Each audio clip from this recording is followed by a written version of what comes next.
Tânărul major Rodion Pehtin trăia o viață plină, fără a se refuza de ceva. Singurul lucru care îi umbrește viața de basm era reprimarea constantă din partea părinților bogați, care îl certau pentru că nu s-a căsătorit încă și nu le-a făcut un moștenitor. Rodion, câte ori trebuie să-ți repetăm același lucru? Ești deja un om matur, e timpul să te gândești serios la viitor, îi spunea cu severitate tatăl său, Arcadie Lvovici. Tată, înțeleg că doriți un nepot, dar acum am alte priorități. Mă bucur de viață, călătoresc, cunosc oameni noi, răspundea fiul, încercând să evite conflictul. Poți să te bucuri de viață și cu familia, Rodion, a intervenit mama, Antonina Ivanovna. Și noi, cu tatăl tău, am fost tineri, dar am înțeles responsabilitatea față de familie. Ești singurul nostru fiu, așa că nu avem pe nimeni altcineva pe care să ne bazăm. Știu că doriți ce e mai bun pentru mine, dar cred că sunt încă prea tânăr pentru astfel de pași serioși. Am toată viața înainte. De ce să mă grăbesc? A încercat din nou să evite discuția fiul. Tinerețea trece repede. Rodion, cândva vei înțelege că banii și distracția nu sunt cele mai importante lucruri în viață. Familia, copiii, iată ce contează cu adevărat, insista tatăl. Da, tată, sunt de acord că familia este importantă. Dar nu sunt pregătit pentru astfel de schimbări. Am nevoie de timp pentru a înțelege cine sunt și ce vreau de la viață. Timpul trece. Rodion, cu cât amâni această întrebare, cu atât va fi mai greu mai târziu. Trebuie să te gândești nu doar la tine, ci și la noi și la continuarea familiei noastre, a amintit Antonina Lvovna. Voi încerca. Mamă, doar dați-mi puțin timp. Promit că nu voi amâna această problemă pentru totdeauna, a promis fiul părinților săi. Bine, Rodion. Atunci, vom avea încredere în tine din nou, dar amintește-ți, așteptăm de la tine măcar un progres în această privință. Și răbdarea noastră este pe sfârșite, așa că, dacă în curând nu se va schimba nimic, va trebui să te gândești la tine. Rodion înțelegea perfect că, mai devreme sau mai târziu, va trebui să cedeze presiunii părinților. Dar gândul de a se căsători doar pentru a bifa o căsătorie îi provoca o ușoară repulsie. În adâncul sufletului, visa să întâlnească pe cineva special, care să-i facă inima să bată mai repede și gândurile să se amestece în haosul dulce al sentimentelor. Dar printre nenumăratele fete glamuroase, nu a întâlnit încă pe cea potrivită, iar a-și lega viața de oricine nu avea sens pentru el. Așa că tânărul doar se ferea de rude, oferindu-le promisiuni pe care nu intenționa să le îndeplinească, cel puțin în viitorul apropiat. Viața frumoasă l-a prins cu totul, cluburi de noapte, călători în străinătate. Nu a ieșit din Dubai și a petrecut toată vara pe Coasta de Azur. Rodion nu s-a gândit niciodată serios să se așeze. Viața lui era ca o sărbătoare nesfârșită, unde fiecare zi aducea noi impresii și plăceri. Toți prietenii și cunoscuții săi erau deja la curent cu îngrijorarea părinților lui Rodion cu privire la continuarea familiei, așa că adesea glumeau pe seama lui. Rodion, ești incredibil! Râdea Mihail Konovalov. Te-au enervat părinții atât de tare, încât ești gata să fugi la oficiul de stare civilă? De ce îmi pui sare pe rană? Se revolta Rodion, răsucindu-și ochii. Rudele m-au enervat deja. Îmi amintesc constant de asta. Uneori chiar vreau să fug undeva departe, ca să nu mai aduc aminte de acest subiect.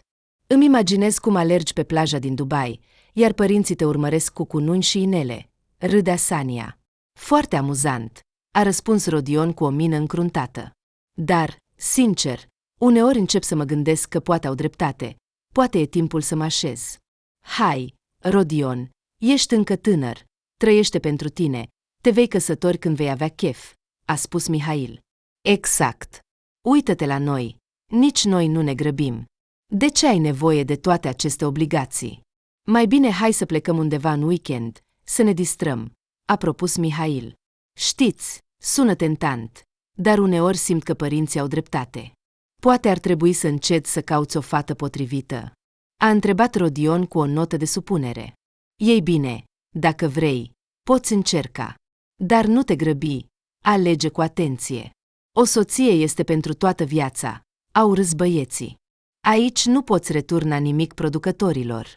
Așa că Rodion a trăit, de la o petrecere la alta, dar într-o zi, într-un butic scump, nu i-au acceptat cardul bancar. Angajata a sugerat foarte politicos că termenul de valabilitate a expirat și a propus să încerce un alt card, dar nici acesta nu a funcționat. Rodion s-a făcut palid. Era imposibil. Cum s-a putut întâmpla asta? Se gândea el în grabă. Tânărul își ținea întotdeauna finanțele sub control, iar astfel de lucruri pur și simplu nu se puteau întâmpla. Fața lui s-a strâns când s-a adresat angajatei. Ce înseamnă că nu funcționează? Verificați din nou. Fata a dat din cap. A repetat operațiunea, dar rezultatul a rămas același. Cardul nu funcționa, iar Rodion a simțit cum panică se ridică în el. A încercat să se calmeze și a întrebat liniștit: poate că e o problemă cu terminalul? Angajata magazinului a dat din cap. Nu, domnule, terminalul este în regulă. Poate că ți-au blocat contul sau ți-a expirat limita de fonduri. Aceste cuvinte, ca un tunet într-o zi senină, l-au lovit pe Rodion. Cont blocat. Limită. Simțea cum pământul se deschide sub picioarele lui. A trebuit să experimenteze pentru prima dată o astfel de rușine și să părăsească magazinul cu mâinile goale, lăsând cumpărăturile scumpe pe teșghea. Rodion a căzut într-o panică reală, a sunat la tatăl său, iar acesta a început să râdă de el. Ce? Ca un cocoș prăjit în fund, te-ai gândit la părinți. Tată, îmi pare rău că nu sun mai des. A început fiul să se scuze stângaci. Dacă nu e prea mult, te rog, verifică ce se întâmplă cu cardurile mele. De ce să verific? A râs tatăl. Îți spun eu. Evident, el a blocat cardurile fiului său. Rodion a simțit cum sângele îi fierbe în vene. Tatăl continua să se amuze, spunând că de mult voia să-l învețe să aprecieze banii și să nu-i mai cheltuie aiurea. Sper că acum vei înțelege că trebuie să trăiești în limitele posibilităților tale și să te gândești la viitor. Rodion încerca să se abțină, dar vocea lui tremura de furie. Tată, nu înțelegi, eu iubesc viața mea. De ce nu poți să mă lași în pace? Tatăl a suspinat, dar tonul său rămânea ferm, pentru că văd încotro se îndreaptă viața ta. Crezi că e o joacă? Viața nu este doar petreceri și călătorii. Este responsabilitate, familie și viitor. Ești singurul meu fiu și nu voi permite să-ți distrugi viața și să o trăiești degeaba. Rodion a ascultat în tăcere, simțind cum furia se transformă în disperare. Înțelegea că tatăl său avea dreptate, dar nu putea accepta gândul că va trebui să-și schimbe stilul de viață. S-a dezvoltat un conflict clasic între părinți și copii, iar ambele părți au adus toate acuzațiile și enumerările păcatelor din trecut și prezent. A câștigat cel care avea avantajul poziției, desigur, tatăl. Acesta i-a pus fiului un ultimatum. Bine, a spus tatăl după o pauză, îți voi debloca cardurile, dar cu o condiție. Trebuie să-ți găsești o soție demnă și să te căsătorești în decurs de 1 an. Apoi, fără a amâna, îmi vei dărui un moștenitor, altfel accesul la conturi va rămâne închis pentru totdeauna și te voi lipsi de tot. Rodion a rămas pe loc, neștiind ce să răspundă. Lumea lui se prăbușea în fața ochilor săi și nu știa dacă va putea face față acestei provocări. Dar a discuta cu tatăl său era echivalent cu un exercițiu inutil. Rodion a închis telefonul, simțindu-se gol. Lumea pe care o construise în jurul său s-a dovedit a fi iluzorie. Fără sprijinul financiar al tatălui, nu era nimic. Petrecerile, restaurantele scumpe, hotelurile de lux, toate acestea au dispărut într-o clipă. Stătea pe canapea, privind în zid, încercând să înțeleagă ce să facă mai departe. Au trecut zile înainte ca Rodion să reușească să-și adune gândurile. Înțelegea că nu avea de ales. A găsi o soție și a se căsători părea o sarcină imposibilă, mai ales având în vedere că nu a privit niciodată relațiile în serios. Dar tatăl său i-a dat 1 an, iar el a decis să folosească acest timp cât mai eficient. Nu avea ce face. A trebuit să caute o candidată, iar prietenii săi, în loc să-l ajute, doar râdeau de el și se amuzau. Ei bine, de ce râdeți ca niște cai? Întreba Rodion supărat. Sunt serios, mi-am enervat părinții. Acum trebuie să găsesc urgent o soție pentru a-i liniști. Nu-ți poți imagina cât de greu mi-a fost să-i conving că sunt pregătit pentru un astfel de pas. Rodion, știi ce înseamnă asta? Acum vei umbla prin cluburi căutând pe cineva care să accepte o căsătorie aventuroasă. Și cu ce o vei atrage, dacă acum ai 0 în conturi? Va trebui să furi flori de pe stradă, râdea Mihail. Da, Rodion, e ca în filme. Îmi imaginez cum o vei convinge să se întoarcă în Dubai pentru a se căsători conform legilor Emiratelor, iar apoi îi vei pune un văl, ca să nu deranjezi populația locală. Alexandru a intervenit. Ascultă, Rodion, poate ar trebui să cauți o soție printre fetele bogaților Arad? Poți spune da, să închei o afacere profitabilă și să rezolvi problema. Doar că mă tem că atunci va trebui să porți vălul tu. Băieți, înțeleg distracția voastră, dar asta e serioasă, a declarat Rodion. Nu vreau să-mi pierd timpul căutând în cluburi sau căutând fiica unui milionar. Am nevoie doar de o fată care să mă accepte așa cum sunt și care să poată împărtăși viața cu mine, măcar temporar, până când rudele se vor liniști. Ei bine, poate ar trebui să cauți o fată pe internet sau în aplicații de întâlniri. A sugerat Mihail. Sunt o mulțime de servicii și site-uri unde poți alege o soție pe placul tău. Poate că ea te va găsi pe tine. Poate că va vedea poza ta într-o revistă și va decide că ești destinul ei. Alexandru nu se oprea. Poți să te adresezi și unei agenții care se ocupă cu selecția de soții. Te vor ajuta să găsești o fată care să corespundă tuturor cerințelor tale, chiar dacă în grafică va fi trecut doar unul dispus să joace rolul soției tale pentru bani timp de un an, a râs Mihail. Mulțumesc pentru sfaturi.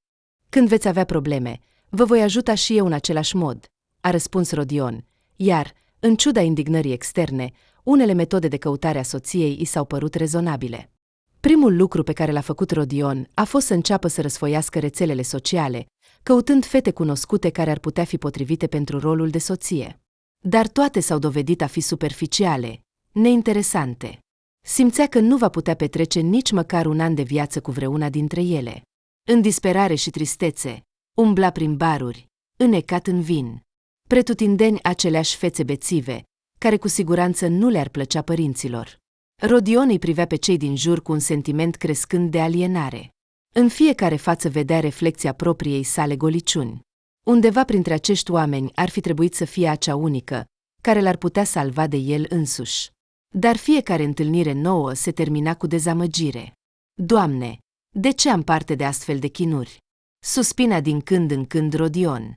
Disperat să găsească o soție potrivită, a decis din nou să ceară ajutorul lui Mihail. Ei bine, Mihail, din nou vin la tine pentru un sfat, a suspinat Rodion. Știi câte probleme s-au adunat. Sunt complet pe zero, iar părinții mă presează, spunând că e timpul să mă gândesc la viața personală. Rodion, dar tu ești incredibil. Din nou s-a învârtit toată această caruselă. Hai să te relaxezi puțin. Îți amintești cum ne plimbam împreună în orașul natal? Acolo totul era mai simplu. Da, bineînțeles că mă amintesc. Dar acum am alte gris. Ce soție, când mi se învârte capul. Trebuie să găsesc bani de undeva. Mihail l-a întrebat pe prietenul său, râzând. Rodion, poate ar trebui să te întorci acolo pentru o vreme? În orașul natal, în copilărie, așa să spunem. Vei respira aer curat, te vei odihni de toată această agitație. Poate că vei găsi și o soție, iar părinților le va plăcea. Ei au vrut întotdeauna să găsești pe cineva pe placul lor. Ha, îmi imaginez această scenă, a râs tânărul logodnic. Mă întorc acasă, iar toți sunt, în sfârșit, fiule. Am găsit pe cineva demn, dar e puțin probabil ca cineva să poată suporta ritmul meu de viață. Dar știi, uneori trebuie să te oprești și să te uiți în jur. Poate că tocmai acolo unde ai crescut, vei găsi ceea ce ai nevoie cu adevărat. Important e să nu te grăbești și să asculți inima ta. Probabil ai dreptate, Mihail. Trebuie să mă gândesc la ideea ta. Poate să merg în weekend, să mă relaxez. Vezi? Gândește pozitiv. Dacă soarta îți oferă lămâi, nu trebuie să faci o față acră. Trebuie să faci limonadă. Fiul risipitor s-a întors cu primul zbor pentru a închide problema. Rodion a ajuns în orașul natal de vreme dimineața. Aerul era proaspăt, răcoros. Tânărul a simțit o ușoară emoție când a pășit pe pământul pe care l-a părăsit de mult. Întoarcerea acasă a fost întotdeauna o încercare pentru el, dar acum era hotărât să îndrept situația. Primul lucru pe care l-a făcut a fost să viziteze casa părinților. Mama l-a întâmpinat cu bucurie, dar tatăl, ca de obicei, era rezervat. După o scurtă salutare, Rodion a trecut direct la subiect. Tată, am venit să discutăm față în față condițiile noastre. Până la urmă, astfel de probleme nu se rezolvă la telefon. Sunt pregătit să caut o soție, dar vreau să fac asta în felul meu. Tatăl s-a încruntat, dar în privirea lui a apărut o urmă de curiozitate. În felul tău? Ce vrei să spui? Vreau să fie o alegere conștientă, a răspuns Rodion. Nu intenționez să aleg prima fată care mi iese în cale doar pentru a vă face pe plac. Vreau să găsesc pe cineva cu care să pot construi o familie adevărată. Mama a dat din cap, aprobând cuvintele lui, dar tatăl rămânea sceptic. Sper că nu vei amâna, Rodion. 1 an nu este atât de mult timp. Rodion l-a privit cu încredere pe tatăl său. Înțeleg. Voi începe căutările imediat. Săptămânile următoare au trecut în agitație. Rodion a participat la diverse evenimente, s-a întâlnit cu fete recomandate de prieteni și rude, dar niciuna dintre ele nu i-a stârnit un interes sincer. Simțea că nu caută doar o parteneră de viață, ci ceva mai mult, o suflet compatibil. Atunci a trecut la planul B și a început să frecventeze localurile de noapte.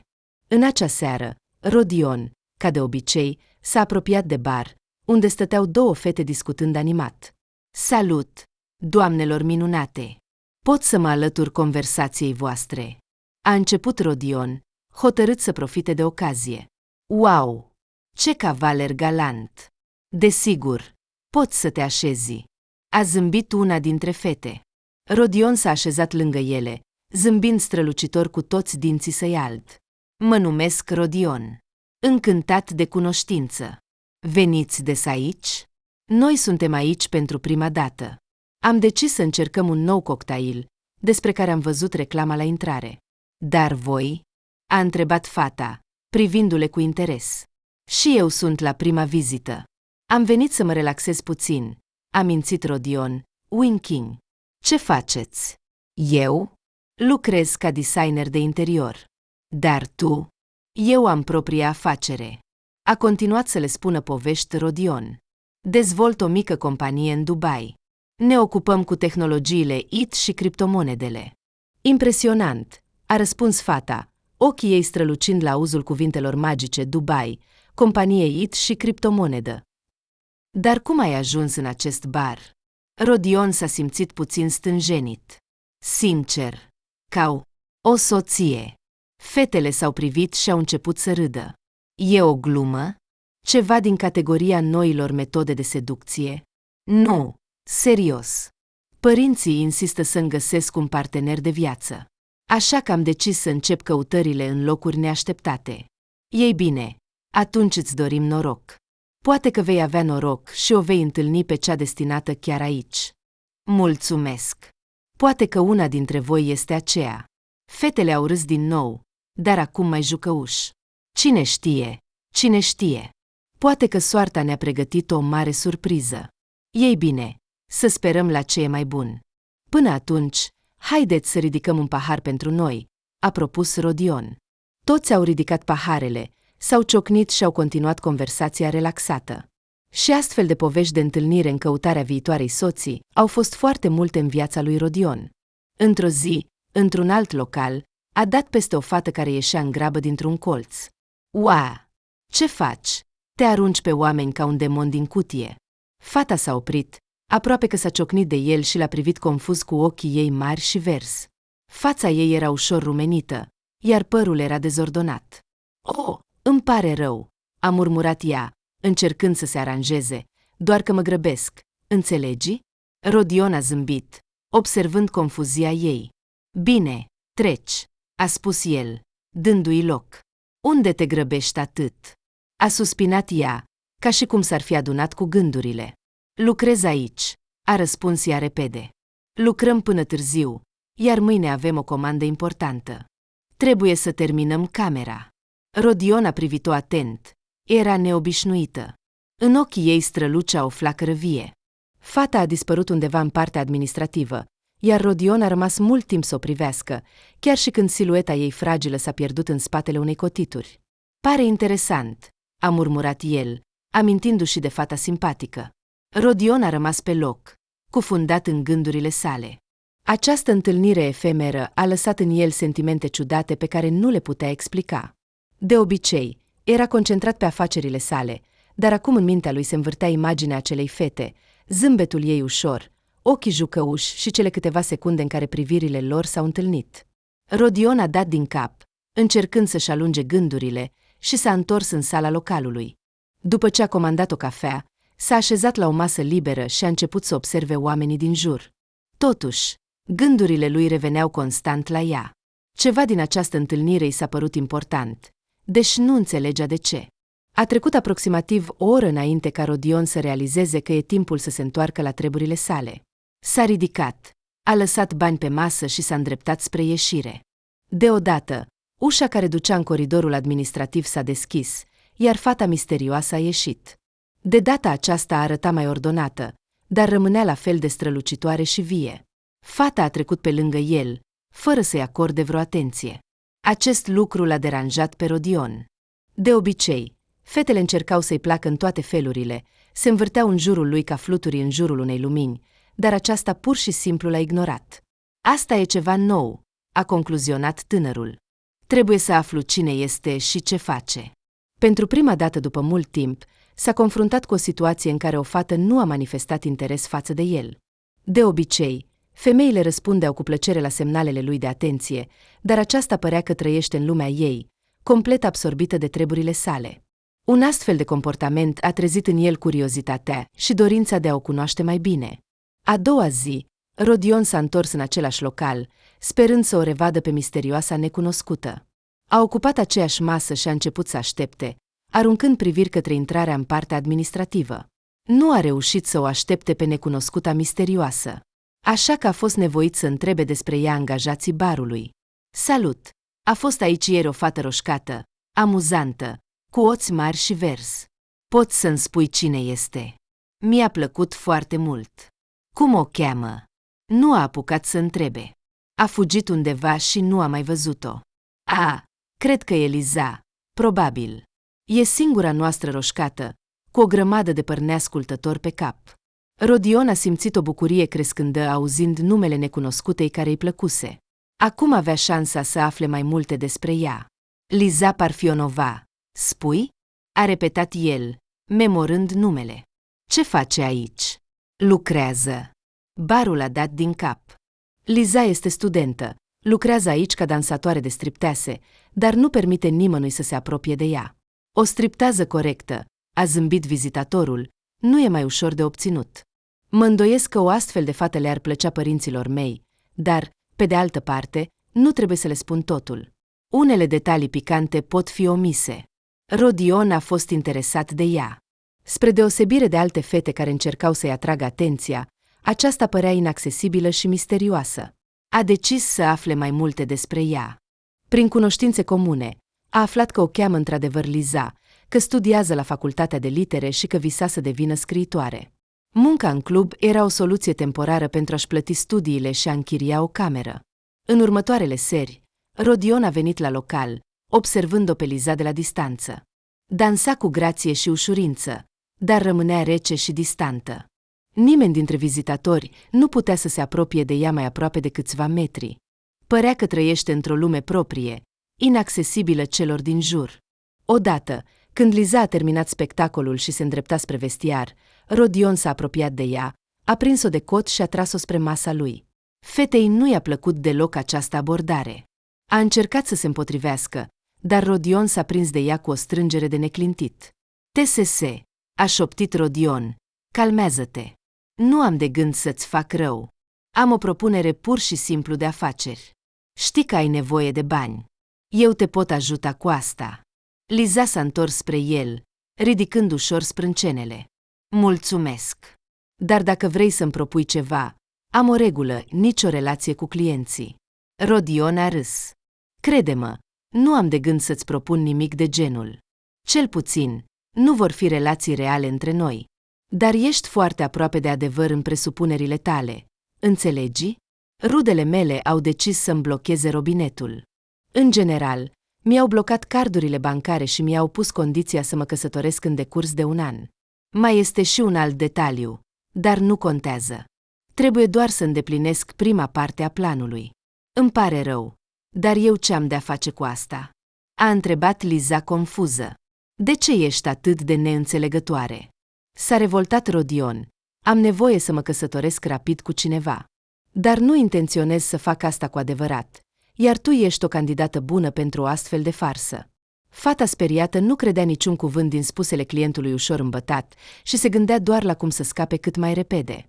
Liza se uita la Rodion cu nedumerire și frică. Îi era frică nu atât de cuvintele lui, cât de expresia feței lui. Era tensionată, ochii sclipeau de alcool și disperare. A înțeles că are de-a face cu o persoană aflată pe marginea unei crize nervoase. Nu înțeleg despre ce vorbești, a șoptit ea, făcând un pas înapoi. Trebuie să plec. Rodion a apucat-o de mână. Așteaptă. Vorbesc serios. Am nevoie de banii părinților mei, iar pentru asta trebuie să mă căsătoresc. Ești candidatul ideal. Nimeni nu va ști că e o ficțiune. Ne vom căsători. Eu voi avea acces la cont, iar tu vei avea banii. Toată lumea va fi mulțumită. Liza și-a smuls mâna și a făcut un pas înapoi. Ești nebun. Nu am de gând să particip la asta. Lasă-mă în pace. Și s-a aruncat spre ieșire, dar Rodion a ajuns-o din urmă și i-a blocat calea. Așteaptă. Gândește-te. E o oportunitate excelentă pentru tine. Vei putea termina studiile, să-ți cumperi un apartament, să faci tot ce vrei. Îți voi da bani. Liza s-a oprit, privindu-le cu neîncredere. Bine, chiar dacă sunt de acord, ce vei face când părinții află adevărul? Sau plănuiești să mă ții ca pe o statică? Rodion a râs. Nu, desigur. Ne vom despărți după un an și totul va reveni la normal. Doar că tu vei fi bogată, iar eu liber. Liza s-a gândit. Oferta era tentantă, dar în adâncul sufletului știa că nu este corect. A respirat adânc și l-a privit hotărât pe Rodion. Îmi pare rău, dar nu pot. E nedrept. Nu vreau să-mi construiesc viața pe o minciună. Dar Rodion s-a dovedit a fi foarte insistent, ca un ciulin, și nu voia să renunțe. Toți angajații localului erau deja la curent cu ce se întâmpla, iar managerul, sub pretextul de a discuta un program pentru un eveniment VIP, a chemat-o pe Parfenova la el. Liza a intrat în biroul managerului, nervoasă și așteptând o miustrare. Știa că comportamentul ei ar fi putut părea nepoliticos, mai ales având în vedere că Rodion era un client obișnuit și, se părea, avea o anumită influență. Managerul, un bărbat de vârstă mijlocie, cu o privire supărată, a întâmpinat-o destul de morocănos. Ia loc, a spus Liza cu o voce uscată, arătând spre scaunul din fața biroului său, vreau să discut cu tine ceva important. Liza s-a așezat, încercând să-și păstreze calmul, deși în interiorul ei totul fierbea. Problema este că am observat cum comunici cu unul dintre clienții noștri obișnuiți, a continuat managerul. Rodion, se pare că este foarte interesat de tine. Știi că el caută o mireasă? Liza s-a uitat la el cu uimire. Ei bine, da, am auzit ceva de genul ăsta, a murmurat ea, dar nu m-am implicat prea mult. Am deja o grămadă de treburi, iar acum mai e și el cu capriciile lui. Managerul a ridicat mâna, întrerupând-o. Înțeleg. Dar problema este că Rodion este o persoană respectată și înstărită. Poate oferi multe. Și, sincer, cred că ar trebui să-i dai o șansă. Încearcă să-l asculți. Nu te sfi. La urma urmei, nu poate fi mai rău. Liza a suspinat, realizând că a discuta este inutil. Șeful i-a dat un ultim sfat. Încearcă, fată, ascultă ce vrea. Nu te va afecta, alții nu se sfiesc, ci sunt doar bucuroși de astfel de oportunități. Bine, a spus ea, ridicându-se de pe scaun, voi încerca să fiu mai atentă. Când a ieșit din birou, gândurile ei erau ocupate de întâlnirea viitoare cu Rodion. În ciuda îndoielilor sale, nu putea nega faptul că el îi stârnea interesul. Poate că managerul avea dreptate? Și merită să-i ofere o șansă? Seara, când Rodion a venit din nou în bar, Liza l-aștepta deja. A încercat să arate îngrijită, deși nu s-a îmbrăcat special. Rodion s-a apropiat de ea cu un zâmbet larg. Salut, Liza, a spus el cu bucurie. Eu sunt Rodion. Ești pregătită pentru micile noastre aventuri? Liza a dat din cap cu nesiguranță. Ei bine, cred că da. Unde mergem? A apucat-o de mână și a dus-o spre ieșire. Vezi tu. Am ales un loc unde putem vorbi liniștiți și să ne cunoaștem mai bine. Acum doar trebuie să aduc mașina. Așteaptă-mă câteva minute. Dar în timp ce băiatul mergea spre parcare, Lizei a trecut prin minte o idee nebunească să fugă cât mai departe și de la asta a început să se simtă ciudat și din bar, unde șefii cred că pot să se bage în viața ei personală. În general, la întoarcerea lui Rodion, Liza dispăruse fără urmă. Cavalerul supărat s-a zbătut puțin, dar nu și-a găsit tovarășa. Peștele a sărit de pe cârlig, a spus el cu supărare. Atunci acest nou îmbogățit a devenit cu adevărat interesat să prindă prada, descoperind în același timp că începuse să-i placă această fată prostească și inaccesibilă. După ce Liza a dispărut, Rodion nu a putut să o scoată din minte. A încercat să se distragă, vizitând locurile obișnuite și distrându-se ca înainte, dar gândurile despre fată nu-l părăseau. Simțea că ea era ceva special și nu putea înțelege de ce a avut un impact atât de puternic asupra lui. Folosindu-și relațiile și resursele, Rodion a început să o caute pe Lizaci, a întrebat angajații clubului unde lucra, a verificat camerele de supraveghere, a angajat un detectiv privat. După câteva săptămâni de căutări, în sfârșit a obținut informații despre locația ei. Liza se mutase într-un alt cartier al orașului și a început să lucreze ca chelneriță într-o mică cafenea. Rodion a decis să acționeze cu precauție. Nu voia să o sperie din nou, așa că mai întâi a început să viziteze cafeneaua unde lucra ea. În fiecare zi mergea acolo, comanda o cafea și o observa de la distanță. Liza îi observa prezența, dar încerca să nu arate că l-a recunoscut.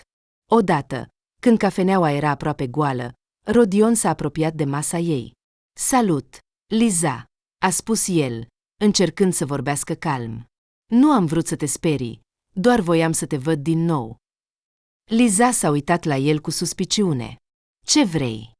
Ți-am spus deja că nu particip la jocurile tale. Rodion a suspinat. Știu. Și respect alegerea ta. Dar poți să-mi dai o șansă să explic. Chiar m-am schimbat. Liza a tăcut, neștiind dacă să-l creadă sau nu, și în cele din urmă a dat din cap. Bine, explică. Rodion a început să povestească despre cum viața lui s-a schimbat după întâlnirea lor. Vorbea despre cum a realizat că banii nu sunt cele mai importante și că are nevoie de relații de încredere și sprijin. A recunoscut că oferta lui a fost stupidă și priită și că îi pare rău pentru cum s-a comportat. Liza l-a ascultat fără să-l întrerupă. Când a terminat, l-a întrebat, bine, și ce vrei acum? Rodion s-a uitat în ochii ei. Vreau să-mi dai o șansă. O șansă să-ți arăt că pot fi altcineva, că pot fi cineva care merită atenția ta. Liza s-a gândit. A văzut că Rodion s-a schimbat cu adevărat și a simțit că inima ei începe să se topească trădător. A zâmbit. Bine, hai să încercăm, dar doar dacă promiți că nu vei mai încerca să mă manipulezi și că îmi vei spune doar adevărul, fără ocoișuri. Rodion a dat din cap cu bucurie. Promit, voi fi sincer cu tine. După aceea, el i-a propus un adevărat aranjament. Tu te prefaci că ești logodnica mea pentru părinții mei, iar eu îți voi plăti atât de bine încât să-ți ajungă pentru toată viața. Apoi vom pretinde că plecăm împreună la Nisa, iar apoi, așa departe nici nu m-am obișnuit să prevăd. Și, uite, părinții se vor liniști cu asta. Liza a eitat mult timp. Știa că oferta lui Rodion este o șansă de a-și schimba radical viața. Dar în același timp se temea că ar putea să se transforme într-o catastrofă pentru ea. Cum pot să mă prefac în fața părinților lui? Ce se va întâmpla dacă își dau seama că este o minciună? Și ce se va întâmpla cu mine dacă îmi permit să mă atașez de el? Se gândea ea. Și totuși, gândul că ar putea să-și asigure un viitor și să scape de lupta constantă pentru supraviețuire era prea tentant, așa că a decis să riște. Bine, a spus ea în cele din urmă, sunt de acord, dar am condiții. Rodion a ridicat sprâncenele. Bine, care sunt condițiile? În primul rând, nicio apropiere între noi este o afacere pură. În al doilea rând, îmi asigur locuință și muncă după încheierea contractului nostru. Și, în al treilea rând, dacă ceva nu merge bine, îmi garantezi siguranța. Rodion a dat din cap. Am înțeles. Voi respecta toate condițiile tale. Așa a început planul lor comun. Liza s-a mutat într-un apartament luxos pe care Rodion i l-a închiriat și a început să se pregătească pentru rolul de logodnică ideală. A învățat maniere, a studiat eticheta, a dobândit abilități de comunicare în înalta societate. Rodion o ajuta, oferindu-i cei mai buni profesori și consultanți. Când a venit timpul să o prezinte pe Liza părinților, Rodion era sigur că totul va decurge fără probleme. Și, într-adevăr, părinții lui au fost încântați de Liza, se comporta impecabil, răspundea la toate întrebările cu încredere și grație. Rodion, dragă, ai putea să ne o prezinți pe prietena ta, a cerut Antonina Ivanovna. Mama, tata, aceasta este Liza, aceștia sunt părinții mei, Antonina Ivanovna și Arcadie Lvovic. Foarte încântată de cunoștință. Mulțumesc că mi-ați invitat, a spus Liza, puțin jenată. Vă rog, luați loc. Vrei ceai? A întrebat Arcadie Lvovic. Cu plăcere, mulțumesc, a răspuns oaspetele. Liza, povestește-ne despre tine. Cu ce te ocud? A întrebat gazda. Lucrez într-o mică cafenea, ajut bucătarul și servesc clienții. Visez să-mi deschid cândva propria cafenea, a povestit Liza. Minunat! Ambițiile antreprenoriale sunt grozave.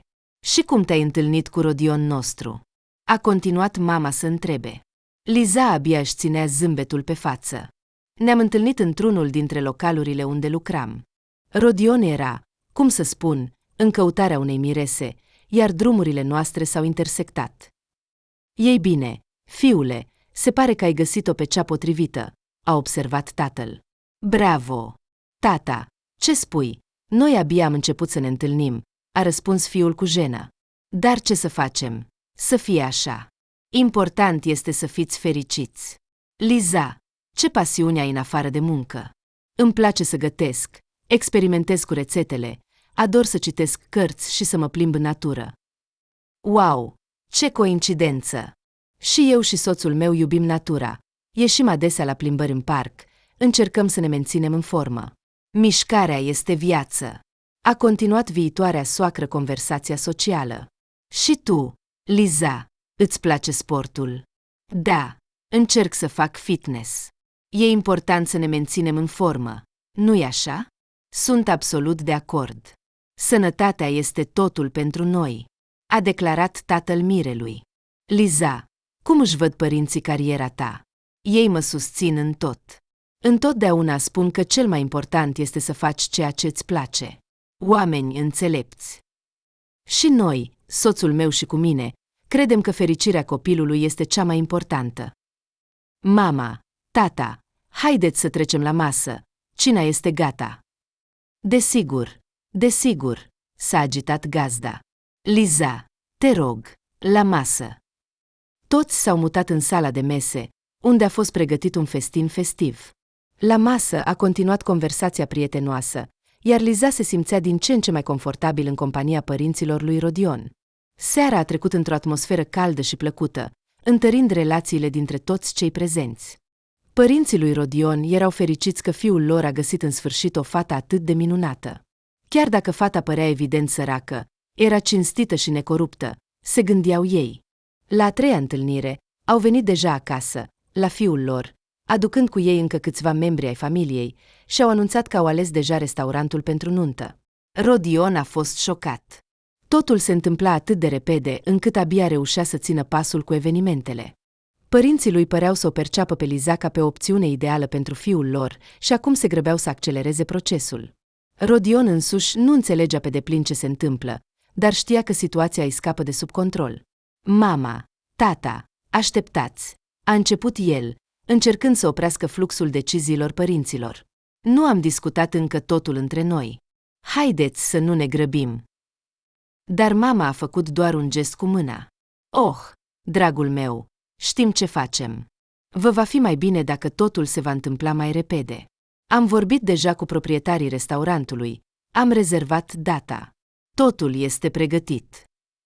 Liza stătea lângă ei, observând tăcut ce se întâmplă. Era și ea încurcată, dar încerca să-și păstreze calmul. Rodion i-a aruncat o privire rapidă, încercând să înțeleagă ce gândește, dar fața ei rămânea impasibilă. Părinții continuau să discute detaliile viitoarei ceremonii, invitații, meniul și altele. Rodion simțea că își pierde controlul asupra situației. Nu știa cum să oprească acest tren care se îndrepta cu viteză înainte. Fiul a făcut o față nemulțumită și a încercat să se descurce cu părinții cu scuze. Ei bine, să trăim așa pentru acum, iar când va naște copilul, atunci ne vom căsători. Mama lui a întrebat cu interes când va avea loc acest eveniment minunat. Și atunci, complet neașteptat, fata simplă și naivă anunță cu bucurie: da, sunt deja însărcinată. Rodion a rămas pe loc, necrezându-și urechilor. I-a căzut maxilarul. Aveam un contract. Ce alte surprize mai sunt? I-a trecut prin minte o idee nebunească. Ochii lui s-au lărgit de uimire, iar inima i-a bătut mai repede.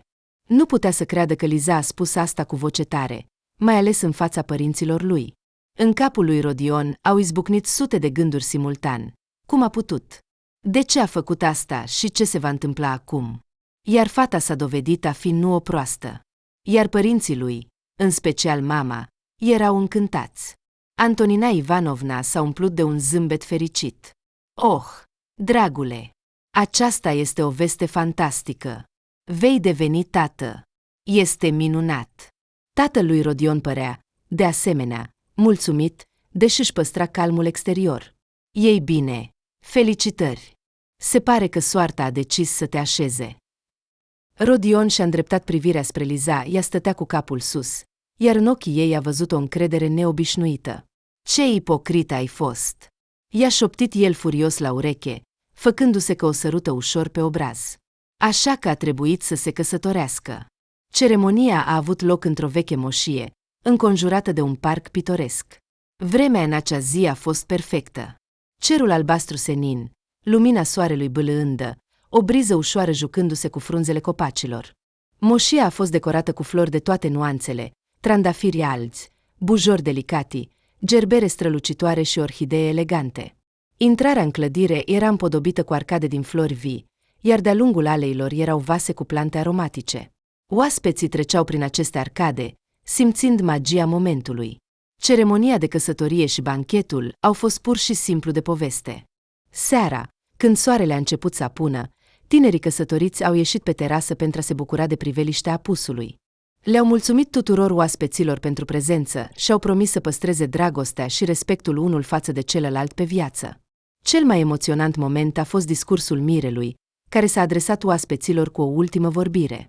Dragi prieteni, apropiați și iubiți, astăzi este cea mai fericită zi din viața mea și vreau să-mi exprim recunoștința fiecăruia dintre voi pentru că sunteți aici, pentru sprijinul și dragostea voastră. Zâmbetele voastre, urările voastre bune fac această zi cu adevărat de neuitat.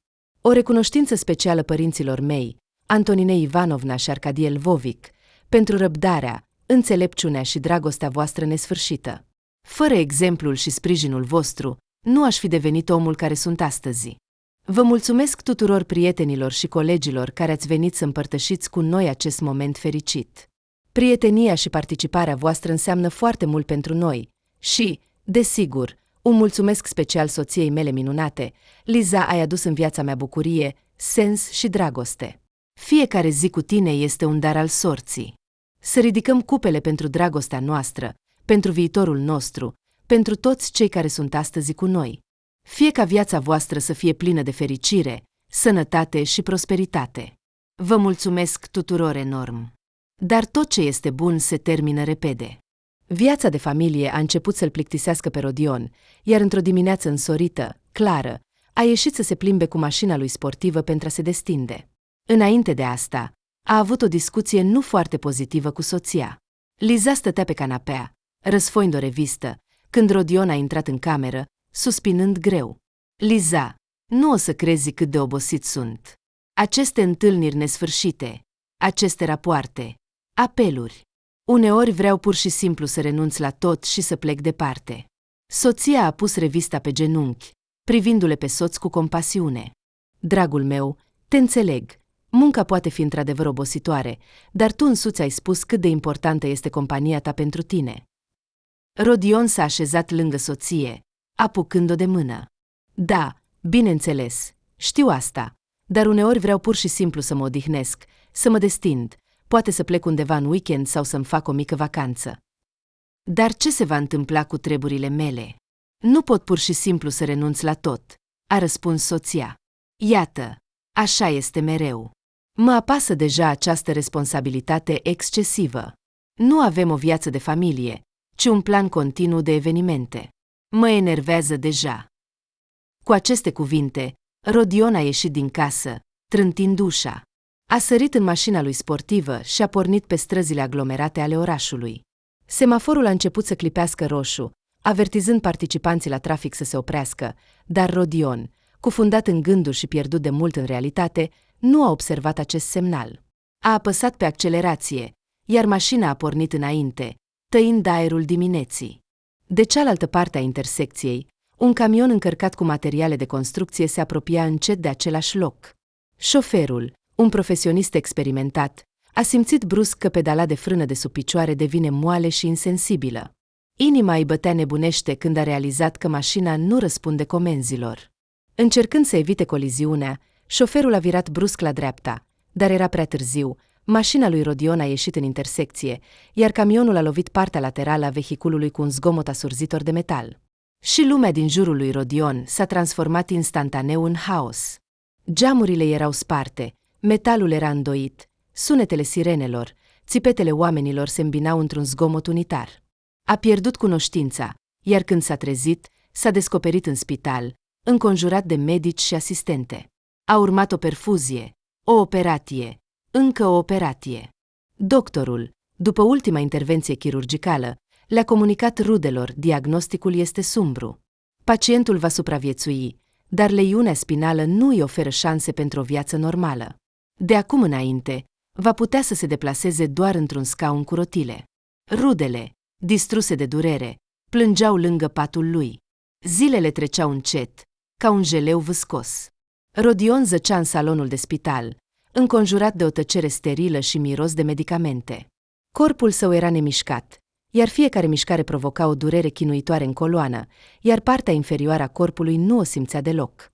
Părinții au consultat toți chirurgii din zonă în speranța de a-și pune fiul pe picioare, dar medicii spuneau cu toții într-o singură voce că nu trebuie să se aștepte la o revenire la o viață normală, leiunea spinală este prea gravă. Fiecare vizită la un nou medic aducea aceleași vești dezamăgitoare. Antonina și Arcadie nu puteau crede că fiul lor unic va rămâne legat de un scaun cu rotile pentru totdeauna. Continuau să caute modalități de a îmbunătăți starea, dar de fiecare dată se loveau de un diagnostic rece și de prognoze sumbre. Rudele veneau să-l viziteze pe Rodion în fiecare zi, dar vizitele lor nu aduceau ușurare. Încercau să-și ascundă lacrimile, dar Rodion vedea cât de greu le era.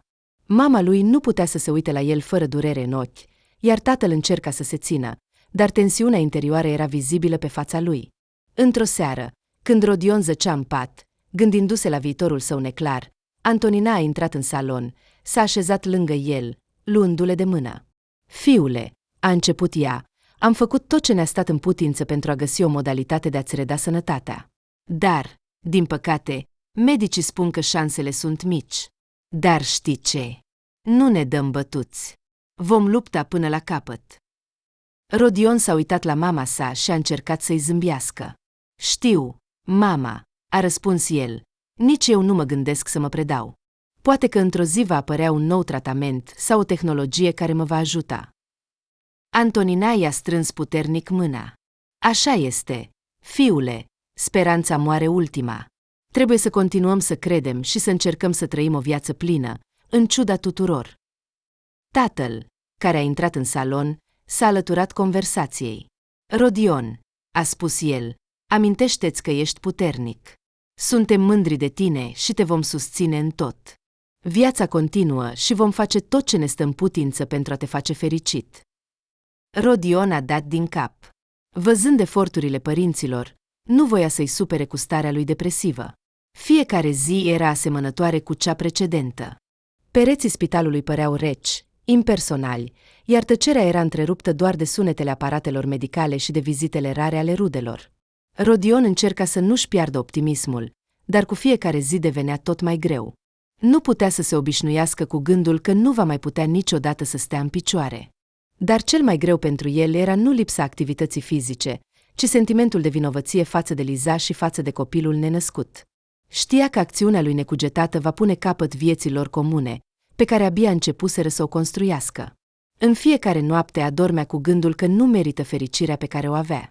Odată, când Liza a venit să-l viziteze, Rodion a decis că trebuie să fie sincer cu ea. A luat-o de mână și i-a spus: Liza, nu pot continua așa. Nu pot să-ți permit să-ți pierzi viața îngrijindu-mă. Meriți mai mult. Trebuie să fii liberă pentru a găsi fericirea cu altcineva. Așa au trecut multe luni. S-a născut copilul lui, iar Rodion a fost transferat într-o clinică pentru un curs personal de tratament. Dar el era într-o depresie profundă, refuzând să accepte noua realitate. Fostul petrecăreț, iar acum invalid în scaun cu rotile, evita comunicarea cu cei dragi, se închidea în sine, preferând să rămână în cele 4 ziduri ale camerei sale VIP. Liza încerca să-l ajute, dar eforturile ei rămâneau zadarnice. Rodion respingea orice ajutor, susținând că nimeni nu are nevoie de el în această stare. În acea zi, Liza a intrat în salon, unde Rodion zăcea pe pat, privind la tavan. Ea a văzut că el părea deprimat și îngrijorat. Rodion, cum te simți? L-a întrebat soția pe soț. Normal, a răspuns Rodion fără prea mult entuziasm. Mai bine nu mă deranja cu întrebările. Liza s-a așezat lângă el. Rodion, văd că ți este greu, dar nu ești singur. Eu sunt aici pentru a te ajuta. Dar de ce am nevoie de ajutorul tău?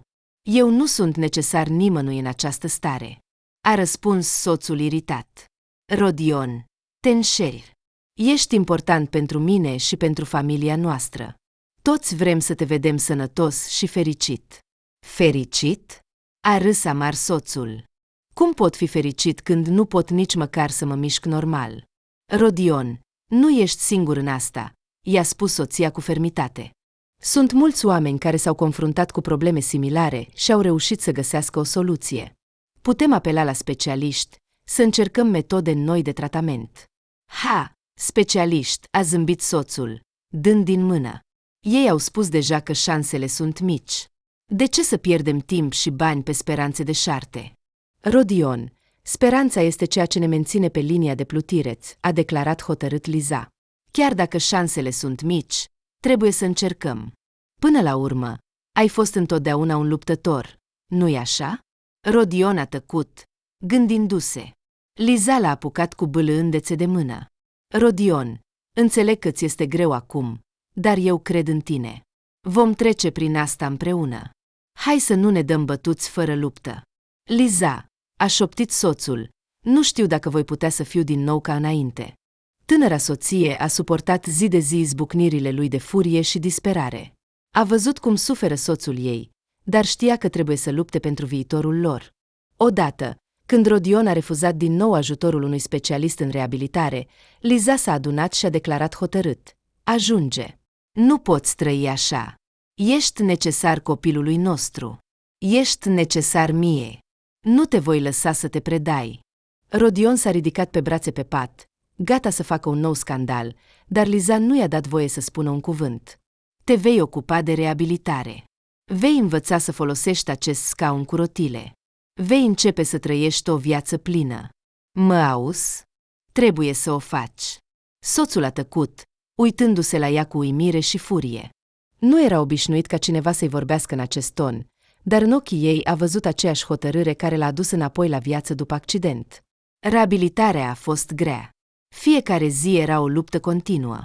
Rodion ură fiecare secundă petrecută cu specialistul în reabilitare, blestema soarta și pe sine pentru că a lăsat să se întâmple toate acestea. Odată, Rodion stătea în scaunul cu rotile în fața feronului, privind peisajul gri de toamnă. Fața lui exprima o combinație de durere, furie și disperare. În ochii lui străluceau lacrimi, dar se străduia să le stăpânească, strângând pumnii. Rodion a respirat adânc și a șters lacrimile care apăruseră, s-a întors spre fereastră. Vântul de toamnă mișca frunzele copacilor, amintindu-i de efemeritatea timpului și de necesitatea de a prețui fiecare moment, în ciuda tuturor dificultăților. Era extrem de greu să treacă prin toate acestea, dar Liza era lângă el, încurajându-le și amintindu-i că nu este singur. Lent, dar sigur, Rodion a început să meargă înainte, A învățat să-și manevreze scaunul cu rotile, să facă lucruri simple pentru îngrijirea de sine și chiar să se plimbe. Liza continua să-l inspire, ajutându-le să depășească dificultățile. Într-o zi, când se plimbau în parc lângă clinică, Liza s-a oprit și l-a privit pe Rodion cu mândrie. Îți amintești cum îți era frică să ieși afară? Și acum uită-te cât de departe ai ajuns. Ești un exemplu pentru copilul nostru. I-ai arătat că niciodată nu trebuie să te predai. Soțul a dat din cap gânditor, acceptând laudele ei. Înțelegea că Liza avea dreptate. A devenit mai puternic datorită soției și copilului său. Ei erau motivația lui, sprijinul lui. Rodion și-a amintit cum la început îi era frică să iasă din casă.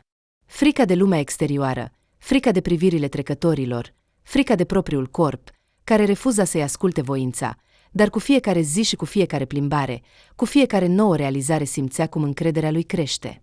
Ai dreptate, Liza, a spus el, uitându-se la ea cu căldură.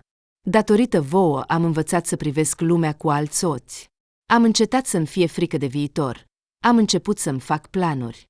Vreau ca copilul nostru să crească puternic și curajos, ca mama lui. Liza a zâmbit și l-a apucat de mână. Întotdeauna am crezut în tine, Rodion.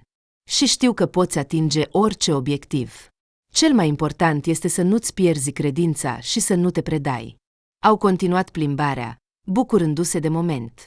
Rodion simțea cum vântul îi mângâie fața, cum razele soarelui îi încălzesc pielea. Era recunoscător pentru fiecare zi petrecută cu familia, pentru fiecare oportunitate de a se simți viu.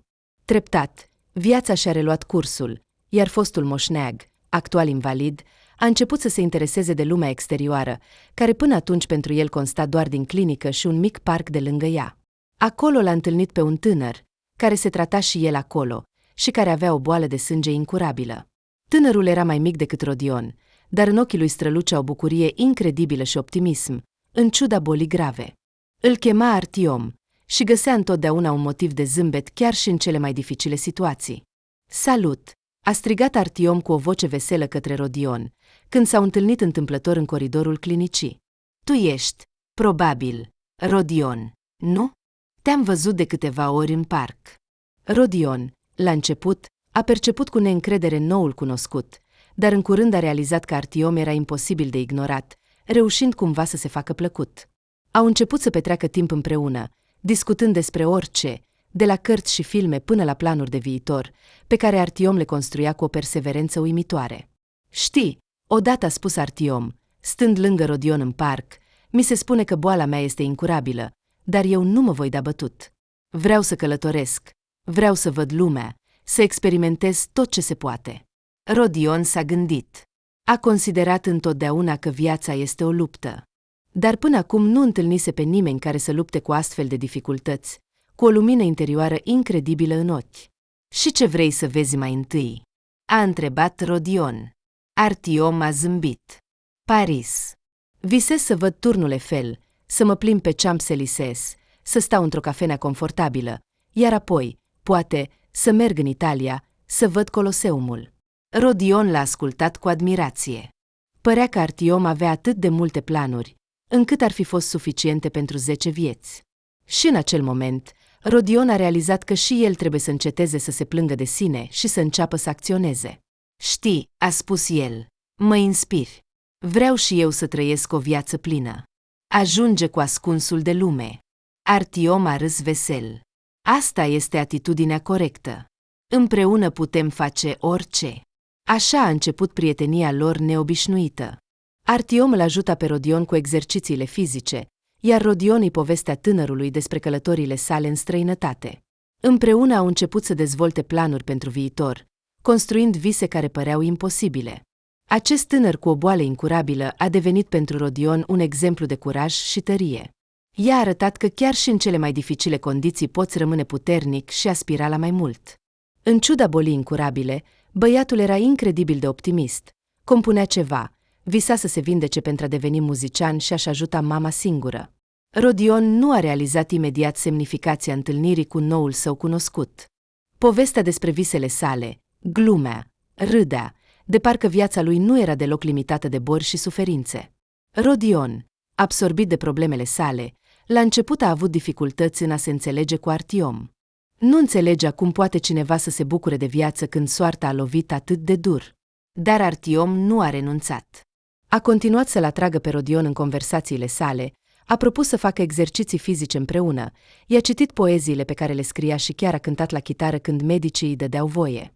Rodion a participat cu reluctanță la aceste activități, dar cu fiecare dată simțea că este din ce în ce mai ușor să comunice cu Artiom.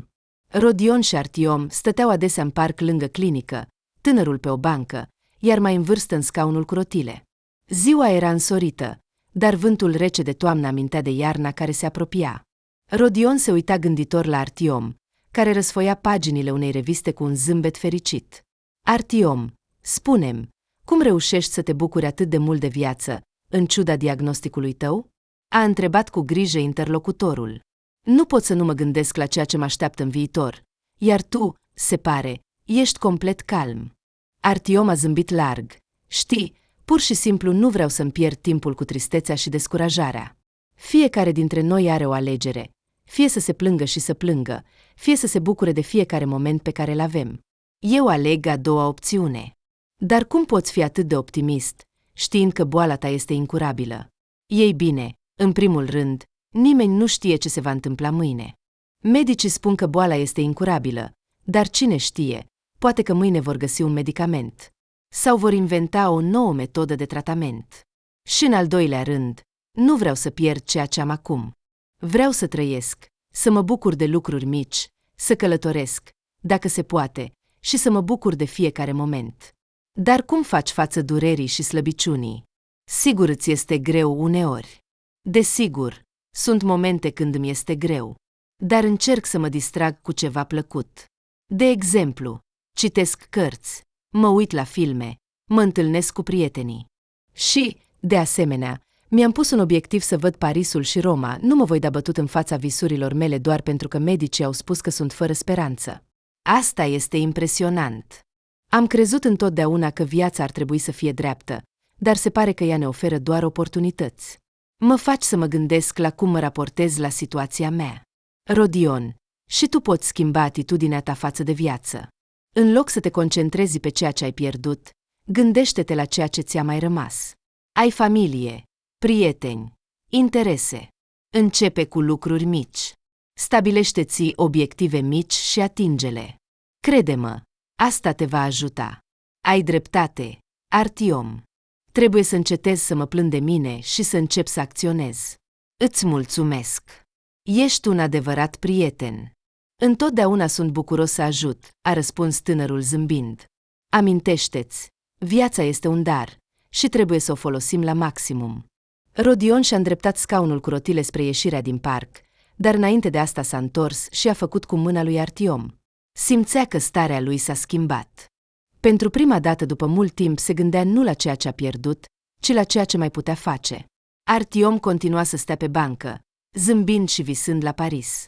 Tânărul l-a infectat pur și simplu cu entuziasmul său și dorința de a trăi la maxim, în ciuda bolii. Artiom era un optimist neobosit. Întreba adesea pe Rodion despre viața lui, despre cum se descurcă cu dizabilitatea și de fiecare dată găsea modalități de a-i ridica moralul noului său prieten.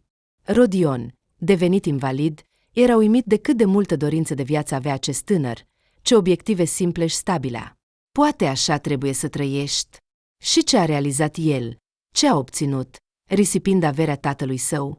În consecință, a găsit și el un scop în viață, să se vindece, să-și crească fiul, să obțină o profesie și să ajute acest băiat. Inspirația pe care i-a oferit-o Artiom l-a determinat pe Rodion să-și stabilească noi obiective. A început să se angajeze activ în reabilitare, dorind să-și recâștige capacitatea de a merge, deși medicii spuneau că șansele de recuperare completă sunt minime. Nu voia să stea pe loc, pierzând ani prețioși din viață.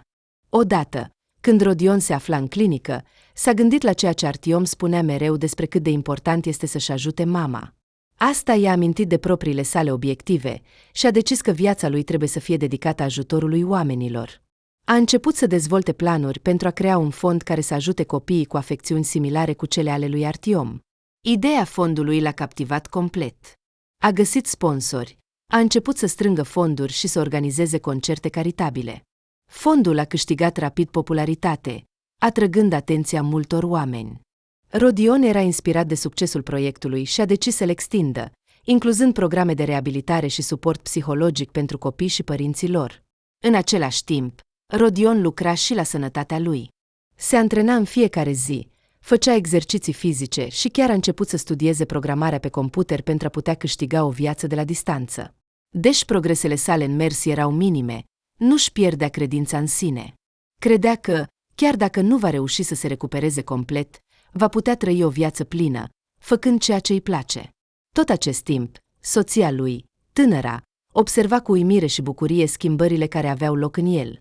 Acum nu mai era idiotul care o trăgea cu forța într-o căsnicie falsă. Și așa cum era, îi plăcea mult mai mult, în ciuda rănilor și aspectului său afectat. Iar părinții lui Rodion nu-și mai încăpeau în ei de bucurie pentru nora lor. O vizitau adesea pentru a se interesa de el și pentru a-i da vești despre fiul lor. Părinții lui Rodion stăteau la masa din bucătărie. Când Liza a intrat în cameră, un zâmbet radiant i-a luminat fața. Liza, bună! Arăți atât de fericită, a observat soacra. Cum îi merge lui Rodion? Există progrese? Bună ziua! Rodion chiar a început să se simtă mult mai bine. A început să participe activ la programele de reabilitare, chiar merge la cursuri de yoga. Ar trebui să-l vezi, a devenit o altă persoană, a anunțat Nora cu bucurie. Ce veste minunată!